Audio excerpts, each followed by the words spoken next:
PR Pandian பேச்சு. நாட்டின் 9 கோடி விவசாயிகள் பயன்பெறும் வகையில் பிரதமர் அவர்களின் விவசாயிகள் கௌரவ நிதி திட்டம் 21வது தவணையாக ரூபாய் 18,000 கோடி விடுவித்ததற்கு விவசாயிகள் சார்பில் மனமார்ந்த நன்றியை தெரிவித்துக் கொள்கிறோம். ஒரு மிகப்பெரிய அளவில் வரலாற்று முக்கியத்துவம் வாய்ந்த இயற்கை வேளாண்மையை வெளிப்படுத்துகிற அரங்குகள் அமைக்கப்பட்டது.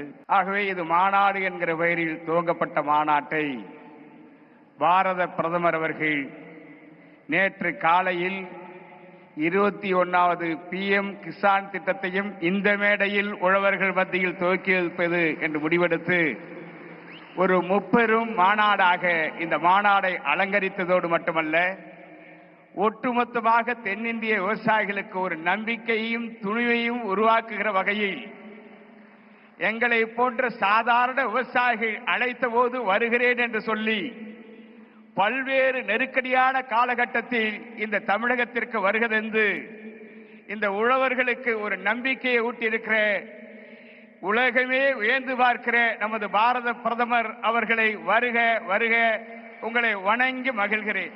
காவிரி டெல்டா பாதுகாக்கப்பட்ட வேளாண் மண்டலம் அதை அறிவிக்க வேண்டும் என்று நாங்கள் தென்னிந்திய பசுமா தீர்ப்பாயத்தில் 2015 வழக்கு தொடர்ந்து 2016 பிரதமர் அவர்கள் நீதிமன்றத்திலேயே கொள்கை முடிவெடுத்து காவிரி டெல்டாவில் பேரழிவு திட்டங்களை அனுமதிக்காது எனது மத்திய அரசு விரைவில் காவிரி டெல்டா பாதுகாக்கப்பட்ட மண்டலமாக அறிவிக்கப்படும் என்று அறிவித்தார். அது மட்டுமல்ல, 2019 டெல்லி மாநகரம் சென்று காவிரி டெல்டாவை மீட்டெடுக்க வேண்டும், பாதுகாக்கப்பட்ட மண்டலமாக அறிவிக்க வேண்டும் என்று நாங்கள் போராடிய போது எங்கள் தமிழகத்தின் மூத்த பாராளுமன்ற உறுப்பினரை அழைத்து உங்கள் தமிழக விவசாயிகளை நம்பிக்கையோடு போக சொல்லுங்க, காவிரி டெல்டா பாதுகாக்கப்பட்ட வேளாண் மண்டலமாக அறிவிக்கப்படும் என்கிற நம்பிக்கையோடு செல்லுங்கள் என்று சொல்லி 2020 தமிழ்நாடு அரசு அறிவிப்பதற்கு ஒப்புதலை தந்த மாபெரும் தலைவராக இன்றைக்கு பிரதமர் வந்திருக்கிறார். இந்த கோவை மண்டலம் மேற்கு தொடர்ச்சி மலையினுடைய அடிவாரத்தில் இருக்கிறது.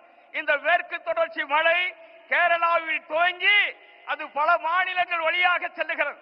ஆனால் இந்த காலநிலை மாற்றத்திற்கு அடிப்படையாக இருப்பது இந்த மேற்கு தொடர்ச்சி மலைவளம் தான். எனவே இந்த மலைவளத்தை பாதுகாக்க வேண்டும். மலையில் வாழக்கூடிய விலங்கினங்கள் விளைநிலங்களை நோக்கி மனிதர்களையே கொள்ளுகிறது, விவசாயிகளையும் கொள்ளுகிறது, உழவர் பெருமக்களுடைய உழைப்பையும் சுரண்ட பார்க்கிறது.